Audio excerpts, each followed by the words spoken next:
DNA, the Metaverse Dual Chain Network Architecture.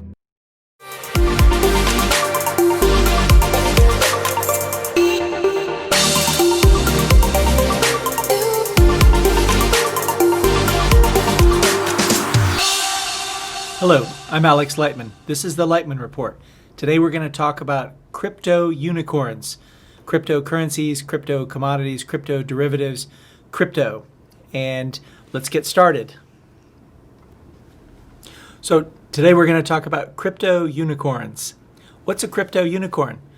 Some of you may have seen the last Lightman Report, which was on technology unicorns, and this focuses on crypto unicorns, which aren't exactly the same kind of thing. But typically, we would consider a unicorn in crypto to be a crypto company with a valuation equal to or greater than $1 billion of market valuation. But we're going to put some nuance on that. We can introduce another notion here, which Crypto Dragon is an important and scalable project that can soon impact the lives of 1 billion or more people in a positive way. Bitcoin or Ethereum could be an example of a widely used utility with highly decentralized ownership and control, like electricity or highways, that could soon be used by 1 billion or more people. Unicorn valuations in crypto. So during 2017-2018, 2 blockchain companies raised sums exceeding $1 billion via ICOs, Block One and Telegram. Telegram agreed to pay an $18.5 million fine and return $1.2 billion, if I understand the news about that. Blockchain companies are under regulatory pressure, and it's much harder for them to run an ICO or an IPO and to do stocks.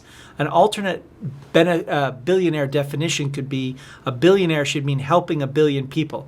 I've heard this several times from Brock Pierce. He's far and away the largest popularizer of this wonderful concept, but the original idea might have come from somebody else. An alternative unicorn definition, which we're giving here for the first time, especially for crypto, is a company that positively impacts the lives of 1 billion people. So if you saw the last episode on technology unicorns in the Lightman Report, we were just talking about it in financial terms. But I would like to support with crypto because crypto has always been more idealistic. It's about the improving and the social benefits to people through decentralization and blockchain and crypto. And crypto itself is math plus game theory. So unicorn valuations in crypto and the $1 billion mark. Maybe that we should lower that for having crypto unicorns. So when we're talking about traditional startups, they need to have a valuation higher than $1 billion to be considered a unicorn. But the crypto market is still really young. We've only talking about since January 3rd, 2009, when Bitcoin first came out into the world. And the crypto market's still forming, so it's being valued at $500 million should be seen as a unicorn. And from the perspective of crypto companies that didn't reach the $1 billion mark, they could be classified as unicorns or possible unicorns if they have a big potential to grow and change the world.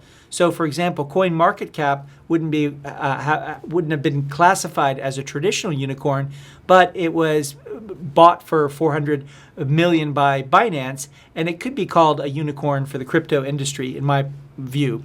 And if we look at the main crypto unicorns using the traditional approach in valuation, at one point, some of these valuations have gone down, but the Bitmain, $12 billion from China, Coinbase, $8 billion, Ripple, $5 billion, Canaan, $3 billion in China, Circle, $3 billion, Binance, $2 billion, Block One, $2 billion.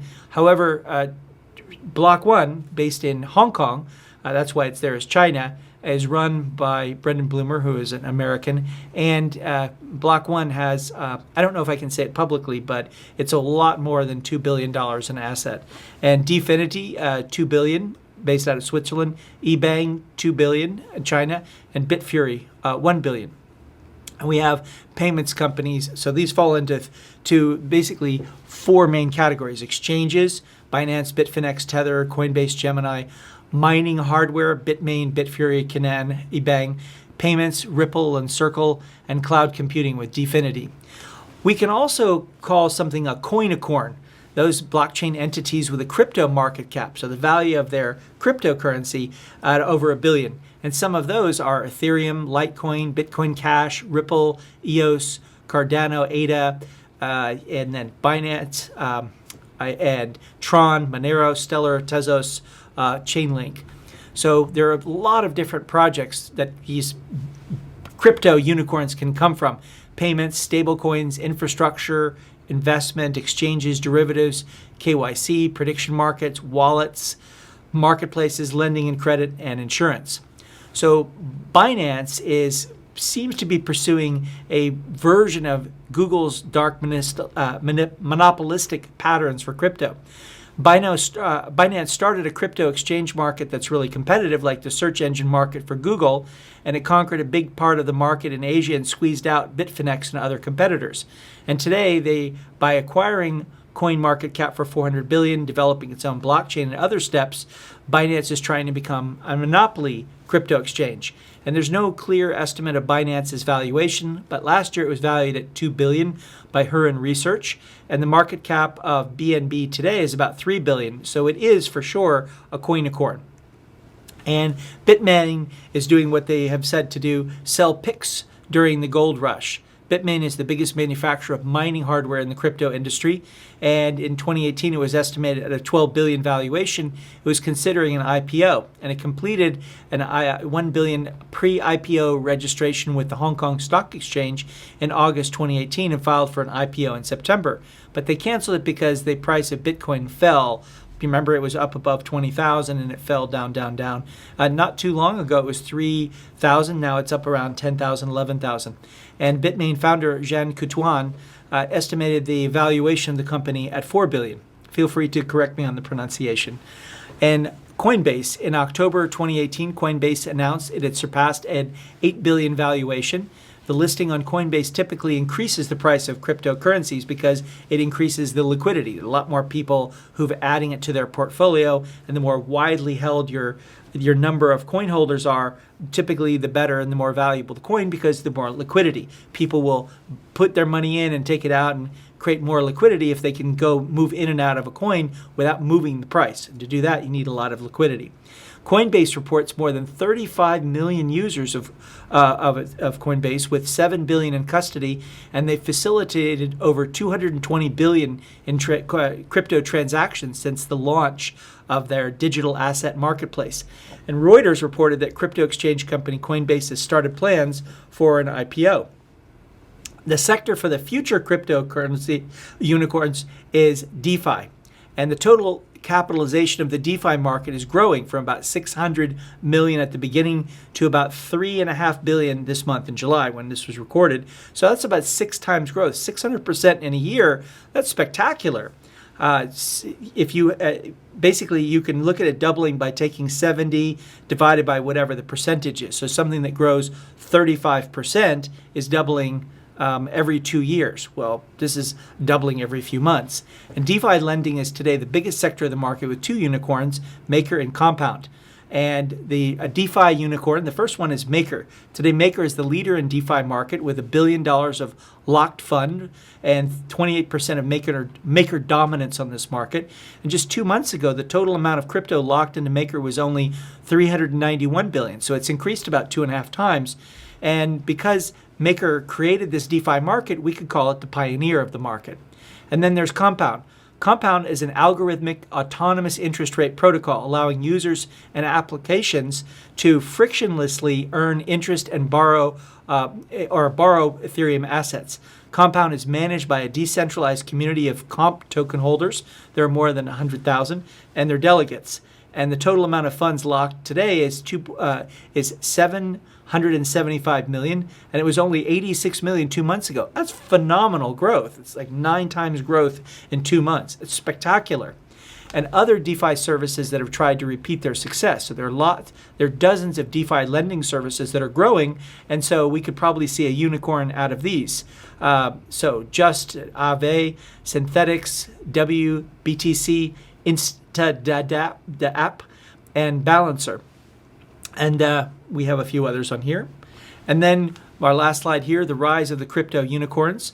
So this is from CB Insights. We can see the new unicorns, including crypto, at the date at which the valuation reaches $1 billion. So we see these continuing to rise up into 2018. I don't have a more current slide. We'd see that go down a bit, but then I think we'll see it start rising as the world starts turning, and we see big rises in Bitcoin, big rises in Ethereum, and I think we'll see more crypto unicorns. So the basic idea, to summarize, to create a crypto unicorn, make something that solves a problem for 1 billion people, make something that's highly liquid, that has a community, make something that makes it easy to buy crypto, get it listed on major exchanges, and or help people to do proof of work mining.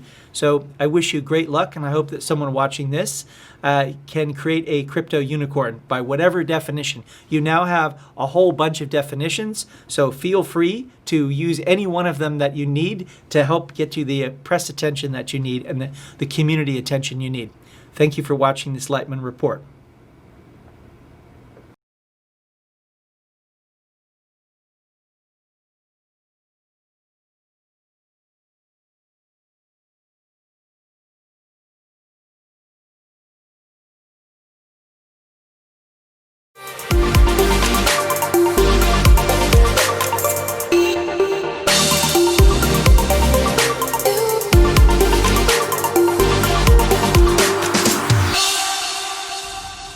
Hello, I'm Alex Lightman, and this is the Lightman Report. Our topic today is timestamping, past, present, and future. I promise you, it's going to be more interesting than it might sound at first if you're not familiar with timestamping. Timestamping makes it real. Here we go. So, what's a timestamp? A timestamp is a sequence of characters or encoded information identifying when a certain event occurred, usually giving the date and time of day, sometimes accurate to a small fraction of a second. The past, we had public notaries. The earliest predecessors of modern notaries were in ancient Greece and Rome, where notary functions were dispersed among different officials. The notaries, who were called scribae, kept a register for documents from private contracts to international conventions. And this may be surprising to most people, but yes, they had shared stock companies back in ancient Rome 2,000 years ago. So we also used registered mail. Registered mail documents when a particular piece of mail, regardless of its content, was posted from a sender to the recipient. And 1556 marks the first documented use of registered mail. It was during the reign of Mary Tudor of England. Robert Hooke and Isaac Newton timestamped some results in 1660 and 1677, respectively, before publishing them by communicating anagrams to independent third parties. There was a big competition between Newton and Leibniz, for instance, over who invented calculus, and so sometimes you wanted to be the first to do it. Newton was later became the head of the Royal Mint in England and set the basis for gold and created the British pound sterling as the standard unit for global trade as a reserve currency for 350 years. So it's not surprising that he was an early proponent of an alpha user of timestamping. I like that story quite a lot. In the past, we also have newspapers. We all know the old detective stories where clandestine information was exchanged through classified ads in newspapers. And a newspaper can be used both as proof that a particular piece of information existed before publication time and as a commitment or proof of posting. Another crime-related use of newspaper timestamping was done by taking photographs of an abducted person holding today's newspaper. This was used to prove that the photograph was not backdated. It's sometimes called proof of life. And you also have notary and paper documents. The way to store timestamping and notary documentation has changed, but the basic principles, it's still based on trust in a person who validates the event. Verified and authenticated, we see that, and a person is going and saying, yep, I verified this. You see all these signatures from a people. But we're going to change that. Now we get to the present era. In 1995, Matthew Richardson and his IT Consultancy Limited started the PGP digital timestamping service, which is still operational and still in use today. And in 2000, the LOCKS system, lots of copies, keep stuff safe, was started, which uses libraries as a large-scale distributed repository of electronic books, introducing independence and redundancy as an additional trust measure. Origin Stamp is a trusted timestamping service for digital content. It's used to create a blockchain-based timestamp that's stored by thousands of computers distributed around the globe. How does it work? You create a digital fingerprint of data on your own computer. The fingerprint representative of your data is transmitted to them. They embed the secure fingerprint of your data on a public blockchain. The certificate of the resulting timestamp is returned to you. And there's their service. You can timestamp your documents. You can do location-based expiration. And basically, you can do contracts, document accidents, the time of day, when did this happen. And this could help a lot in a very litigious society to keep track of things. You also want to know who was the first to file.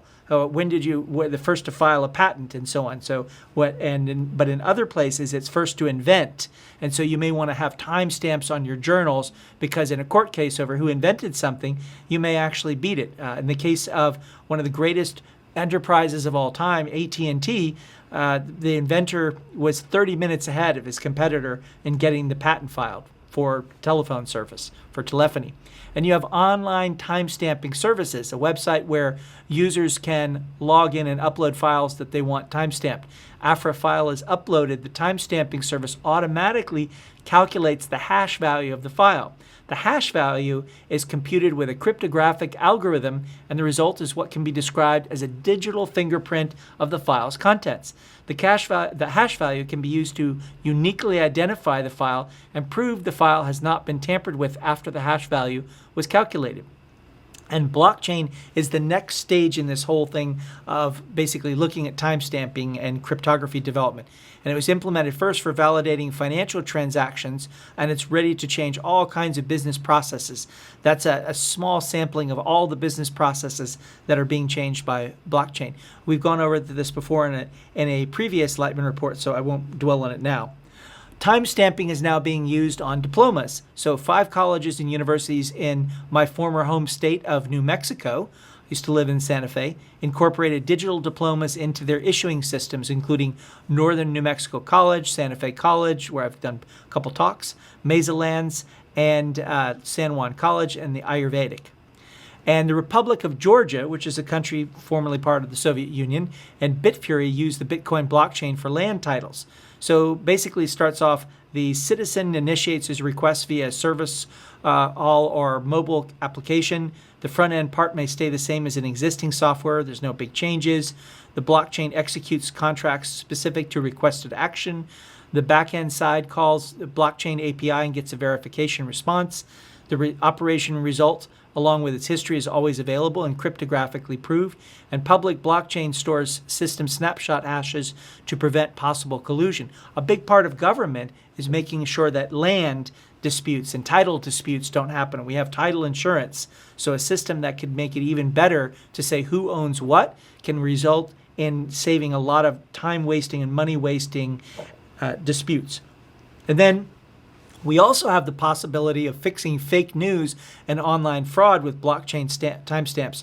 So 86% of people have fallen for fake news at least once. It's even happened with press releases going out that have affected millions of dollars of stock. So people put out bad news after they've shorted a stock, and then the bad news goes out, and before it can be repaired, before things can be corrected, the person has gotten their money out of the short sale and is out of the market.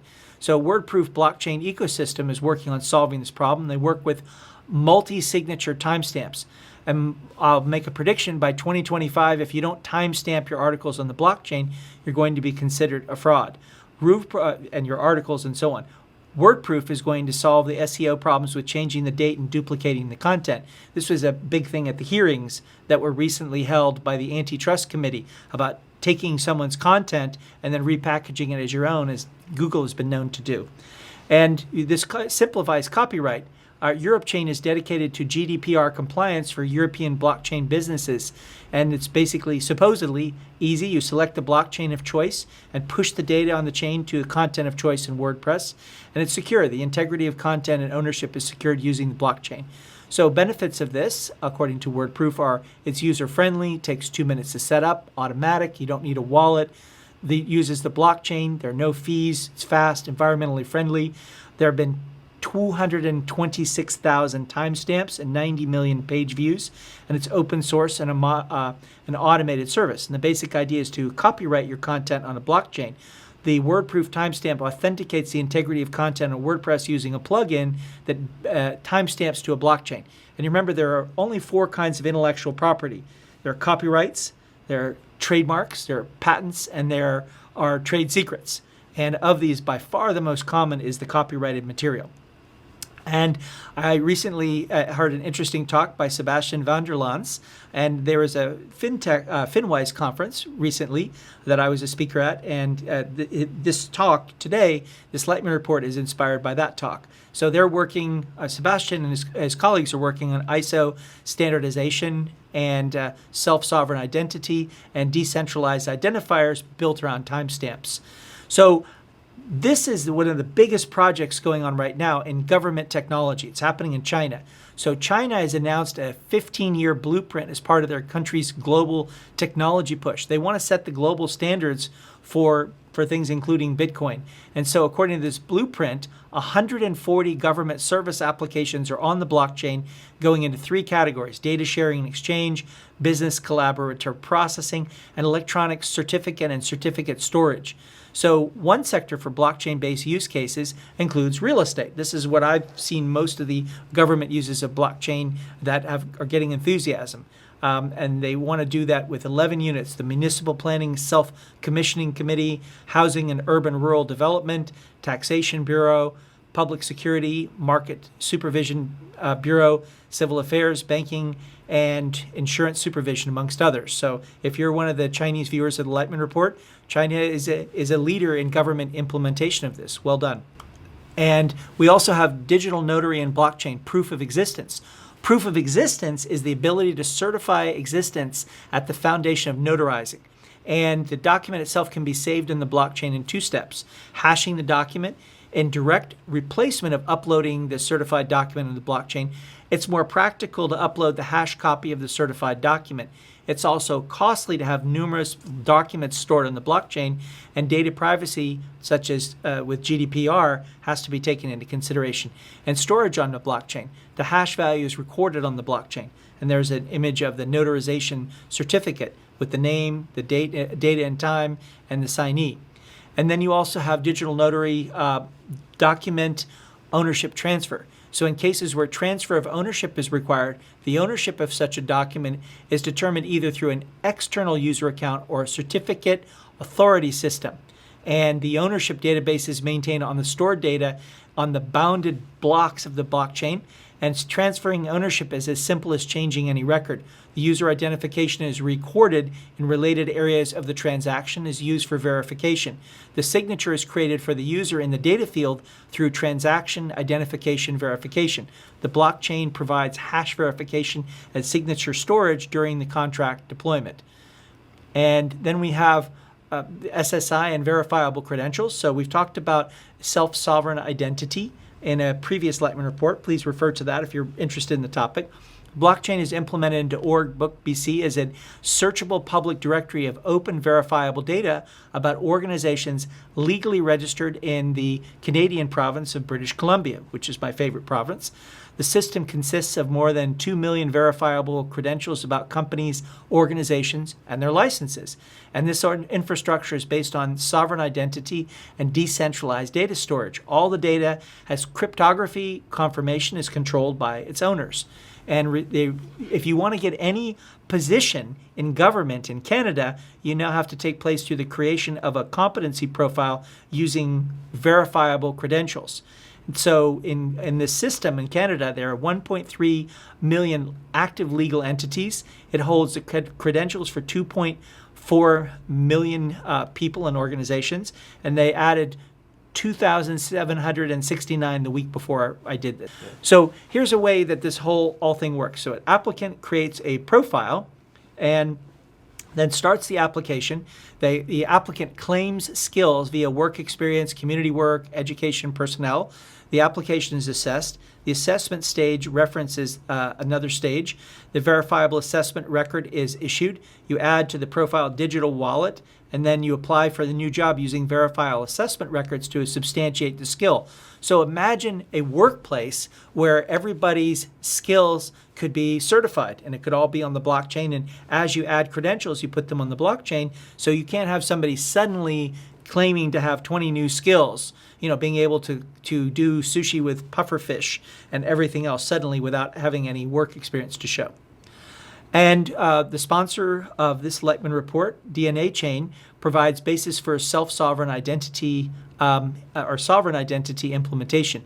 The DNA Chain is an open source public blockchain, creating a decentralized ecosystem of digitized assets and entities.